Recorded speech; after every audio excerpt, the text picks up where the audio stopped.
things which I have here before promised, I will perform and keep, so help me God. Kweziphala phambili ngokuhlwanje kuvimba wethu ophuphumayo ibekwe ngokusesikweni iKumkani yamaNgesi namhlanje uCumkani Charles wesithathu kumsitho obumbeje-mbeje noqhutyelwe eWestminster Abbey kwisixeko sase eLondon eBritani. Siyazi ukuthi ikhansela esinalo njengamanje lisejele.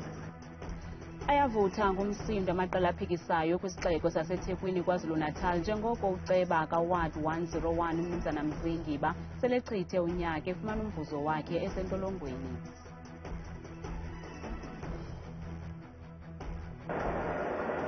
Hoists it back into the danger area. Kwezemidlalo idlulele kumagqibela kankqoyi endebe ye-Nedbank Orlando Pirates emva kokubetha iKaizer Chiefs ngamanqaku 2-1 namhlanje kwibala iFNB eSoweto eGauteng.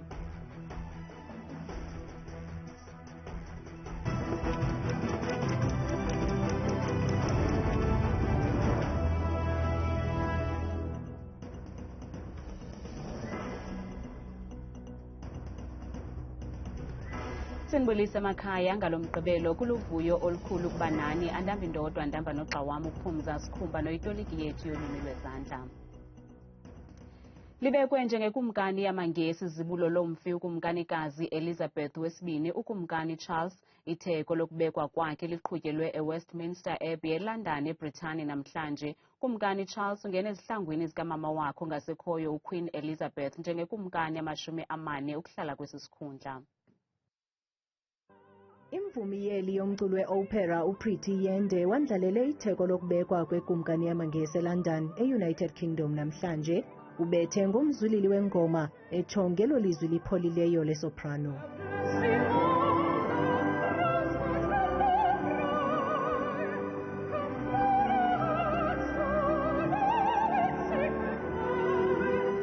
Kambe ke zingaphaya kwamawaka 2 iindwendwe ezivela kumazwe angama-223 ngelixa ziqikelelwa kumawaka 4 ezimenyiweyo kuquka iinkokheli zenkolo nezitatanyiswa zaseburhulumenteni.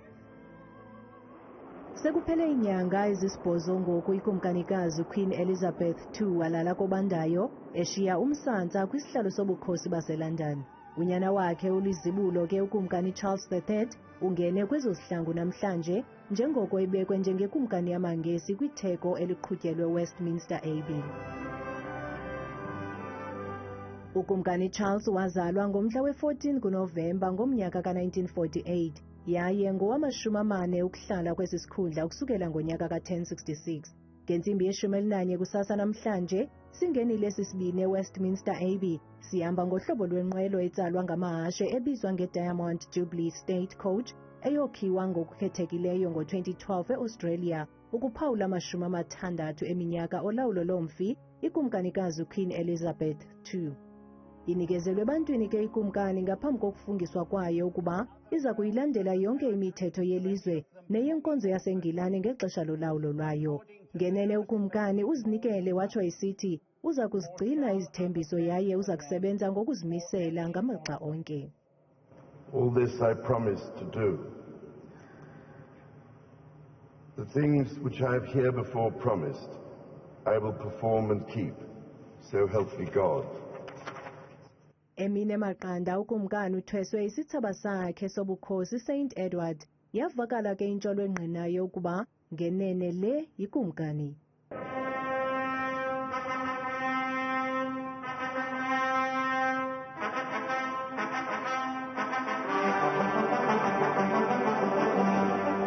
Emva koko ukumkanikazi uCamilla naye uthweswe sakhe isithsaba esasenzelwe ukubekwa kukakumkanikazi uQueen Mary.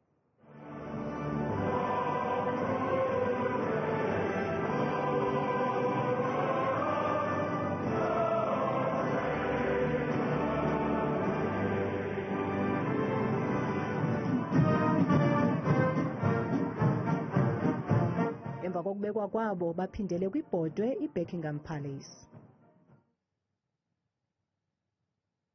Abahlali bakwa-Ward 101 eThekwini sebechithe unyaka bengenaceba, okungenxa yokuba uceba wabo umnumzana Mzi Ngiba ungaphaya kwezitshixo ngezityholo zokubulala ubebambe esi sikhundla phambi kwakhe, nangona engakhange nakanye azimase intlanganiso ebhungeni. Umvuzo wakhe usangena qho ngenyanga kwaye oku kudala isankxwe kumaqela aphikisayo.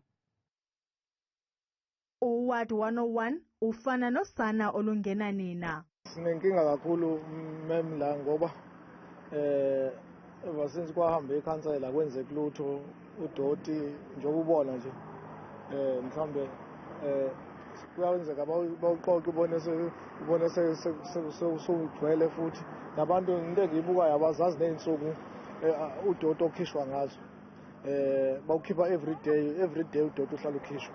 Uceba Mzi Ngiba waphumelela ngethuba lovoto lovalo sikhewu, kodwa emva koko watyholwa ngokubulala uceba lowo angene ezihlangwini zakhe.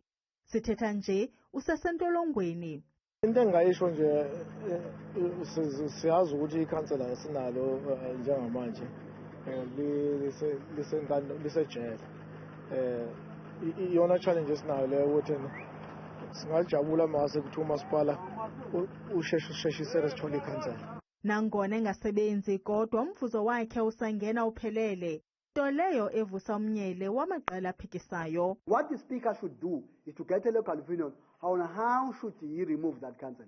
It is allowed in terms of the law. They can arrange with correctional services or SAPS to get a venue and discipline him there and then recommend his removal by the MEC.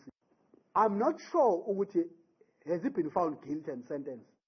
The guy has not been convicted. I'm not even sure if his trial is started.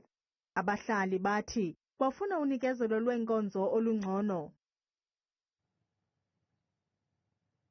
Zingaphezulu kwisibhozo iintsuku ngoku ingenambane inxalenye yemimandla esezilalini nasedolophini eMahikenge eMntla-Ntshona, okusemva kokuqhambuka komlilo kwisikhululo sombane iMimosa kuLwesihlanu ogqithileyo. Iqumrhu elinikezela ngombane u-Eskom lithi lisaphanda yaye lirhanela ukuphazanyiswa ngabom kwiziseko zombane. Uponatserho Litheko ngomnye wabahlali abavutha ngumsindo etyhola ngelithi babethwe ngemfiphindiwe ngu-Eskom ngokuthi umbane uzawubuyela esiqhelweni kungeentsuku zatywala. The power got off on the 28th, right, of April. On Saturday, we got news that it's going to come back on Tuesday. Just on Thursday, they said that electricity is going to come back on the 23rd of May. No one knows what's going on. Umnumzana uBaheng Moahe yena ubejongwana ngo-1978 ngethuba kulawula urhulumente kazimele geqe wasebuphuthatswane. Uthi esi sikhululo sahlala siphantsi kweliso elibukhali labasemagunyeni. We would forever see people coming to visit the station to look at how is it performing. But now of late, nobody's maintaining it. It's long. It has outlived its span. This was an unnecessary problem. They know in a country where cable theft is so rife, they could have put security guards with ammunition to protect the power station that powers the whole of Mafikeng. Mafikeng is a capital. Amashishini achaphazeleke kanobom kungabikho kombane kulo mmandla. My turnover has dropped with like 60%, and then every day it's like 3,000. I got 3 generators running at this moment. I'm spending 3,000 rand. Kungokunje abahlali bonakalelwe kukutya okugcinwe kwizikhenkcezisi kanti noozungulichele bagqekeza ngamathunzi obumnyama. Inkundla ephakamileyo yaseMntla Gauteng ikhuphe isigunyaziso sokuba mazikhutshwe kuluhlu lweendawo ezichatshazelwa ngucimicimi wombane, izibhedlele, iikliniki, izikolo nezikhululo zamapolisa kweli lizwe liphela. Inkundla inike umphathiswa wamashishini karhulumente umnumzana Pravin Gordhan iintsuku ezingama-60 ukuba abe engenayo i-load shedding lamaziko angundoqo, okukulandela emva kokuba amaqela ezopolitiko aquka i-Action SA eseurhulumente enkundleni ngeenzame zokuba aphelise ucimicimi kula maziko angundoqo. What the court yesterday did, it vindicated essential human rights, right to security, right to healthcare, and a right to schooling. Because, I mean, the case essentially for us was about the human tragedy of load shedding. When you get a pop-up notice that load shedding is going to happen in the next 55 minutes, Many people do not know what happens in the rural areas. Where, I mean, we listen to stories of women being under attack because there's no power. At robots, they get hijacked. In terms of healthcare, that clinics, do not get enough sufficient supply. What happens to the vaccines? What happens to the medication that's being stored in those hospitals? We never get to be told that aspect. So us was a matter of going around the country, getting different voices from different clients that tell us the actual human tragedy of load shedding. Like there's an affidavit that we annex that babies are dying in incubators at certain hospitals. Kwalapha kwezindaba ubuyele kwakhona ePitoli umboniso wasesidlangalaleni wenqolomoya zomkhosi emva kokuthi xa iminyaka emithathu ngenxa ye-COVID-19 kodwa masithumbe umntwana evenkileni kuqala. Namkele kwakhona kwiindaba zethu kanti kwinqaku lokuqala sithe obumbeje-mbeje umsitho wokubekwa ngokusesikweni kwekumkani yamaNgesi ukumkani Charles wesithathu eWestminster Abbey kwisixeko sase-London eBritani namhlanje. Masicaphule kumaqonga ethu onxibelelwano ukuba abantu baphefumle bathini kwinqaku lethu langaphambili loceba waseThekwini kuWard 101 osarhola umvuzo wakhe nangona engaphaya kwezitshixo.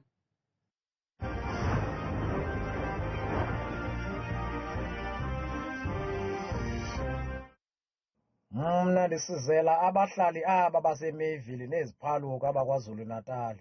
Ngelikhawuleza ibhunga laKwaZulu Natal lidibane libonisane ngalaa ndawo yaseMayville.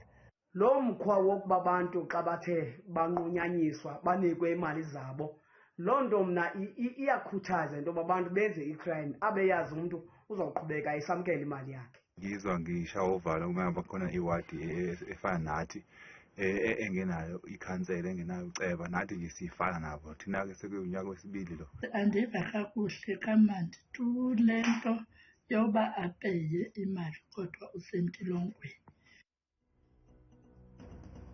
KuFacebook uSiphamandla Gobo uthi msasi kuyacaca ukuba urhwaphilizo soze luphele eMzantsi Afrika. I-ANC yazicacisa nayo ukuba ayikhathali kwaye bekufanele ukuba i-ANC okanye urhulumente welaphondo athwaliswe uxanduva uThweselthuthu eMthatha.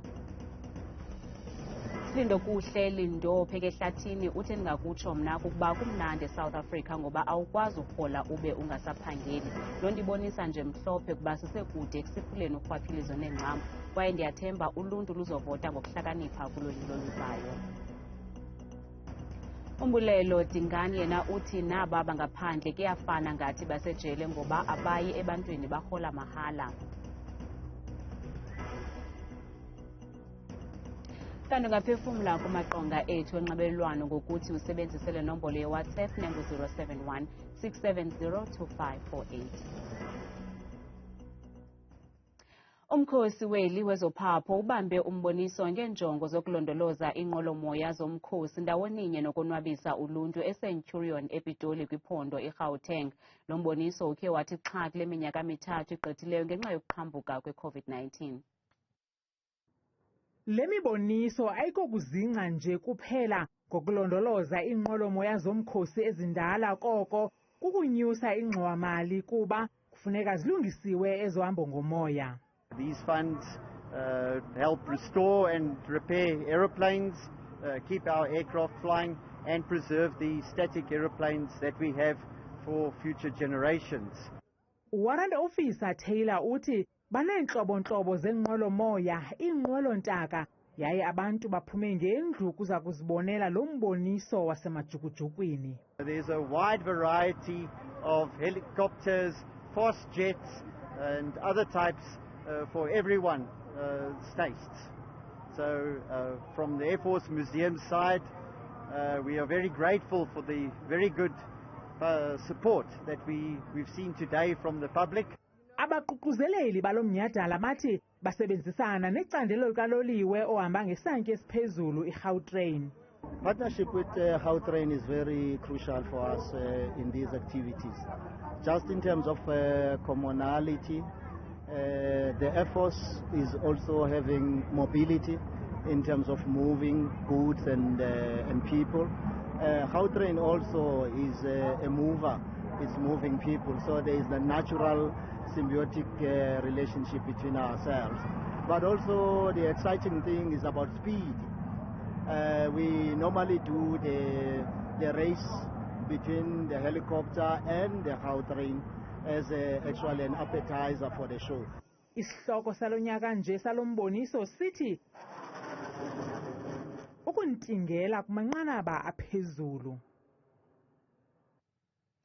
Umongameli waseKenya umnumzana William Ruto uthi ufuna kuqhutywa uphando ngokusweleka kwabantu kwibandla elityholwa ngokubanyanzela ukuba bazile ukutya ukuze emva kokunikwa ibheyili umfundisi Ezekiel Odero ongumrhanelwa wesibini kweli tyala.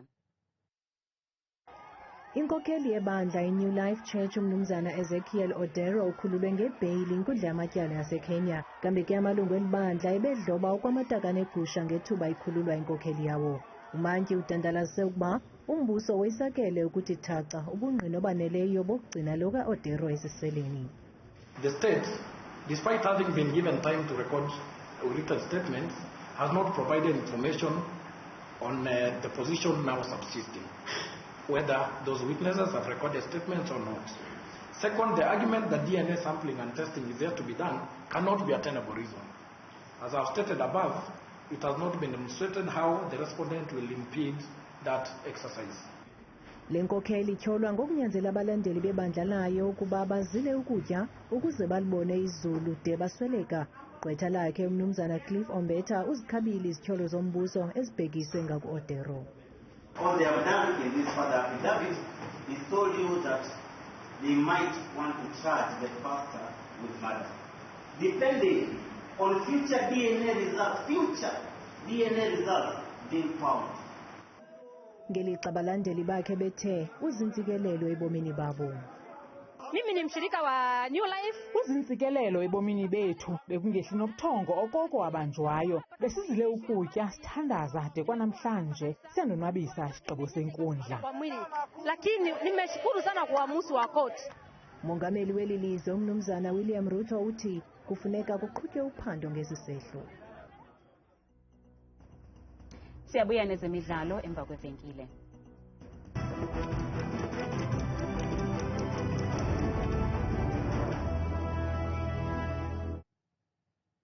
Idlulele kumagqibela kankqoyi endebe ye-Nedbank Orlando Pirates emva kokutyatyusha iKaizer Chiefs ngamanqaku 2-1 kwibala iFNB ngale njikalanga. La maqela ajijisene ngenqaku macala de laphela ixesha uhlulana kwixesha longezelelweyo. Kwimizuzwana embalwa nje phambi kokuba lisuke embindini webala iFNB, umqeqeshi weKaizer Chiefs unqunge okwenkukhu ifuna ubeka iqanda ngelixa owePirates eqhwabele amakhwenkwe wakhe ngokunga uthi kufayayo makwedini. Ngenene kwimizuzu embalwa uqalile umdlalo, amabhakabhaka livalele phakathi inqaku wangcangcazela umnatha. Has an opportunity. He's played it across for Kermit Erasmus. Ampondo zihlanjiwe baseSoweto babethe bebuyelela kwiimpondo zabo kwezulu laseMthatha benqanelwe inqaku kodwa lachasela ithamsanqa.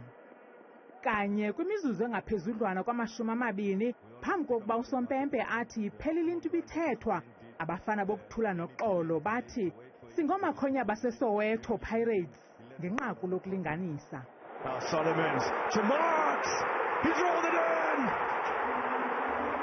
Kuyiwe kwixesha longezelelweyo zindala zombini ngenqaku kumabhakabhaka nenqaku kumakhosi.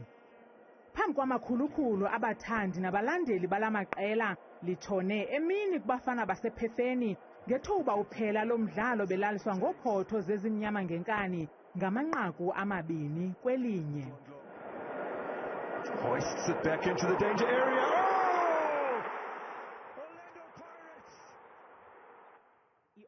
Thabile Makhaphela uMamthembu selengqangile nemozulu.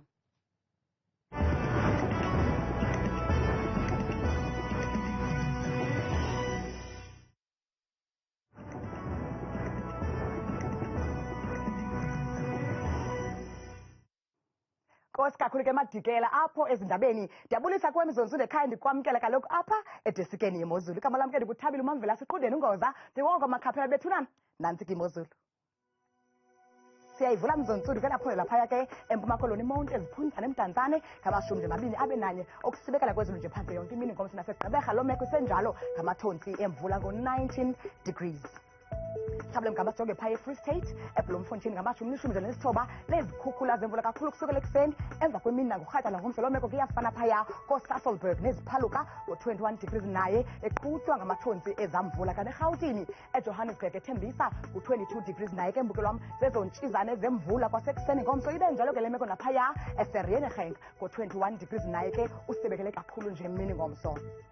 Sabela ngamajonge phaya KwaZulu Natal eThekwini ngamashumi amabini abe nesithathu ezikhukhula zemvula ngenxa yombukelo wabaphekayo ulumke kakhulu emgungundle busenjalo zizo kaloku ezo zikhukhula zemvula ngo-22 degrees emini.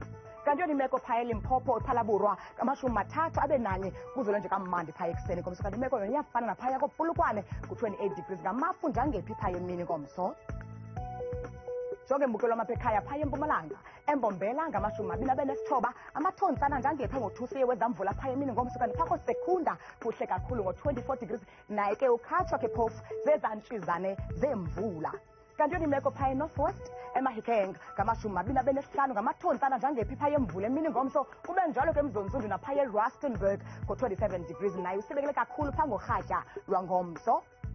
Senje jonge imeko phaya eNorthern Cape eKimberley ngamashumi amabini abe nesibini zezo zikhukhula ke mbukelo wam zemvula phaya emini ngomso kanti phakho Appington futhi kusekudeni kusibekele kakhulu ngo-25 degrees. Nanso yona ke imeko phaya entshona koloni eKapa ngeshumi nje nesithoba lamathontsana angephi emvula phaya emini ngomso kanti siyayivala siqukumbela imozulu ngeGeorge ngeshumi nje nesibhozo ngamathonsi kwakhona entshizane zemvula phaya emini ngomso. Udani Ngozi umamvela asemna ndikuthanda kangaka xesha lemyawuli.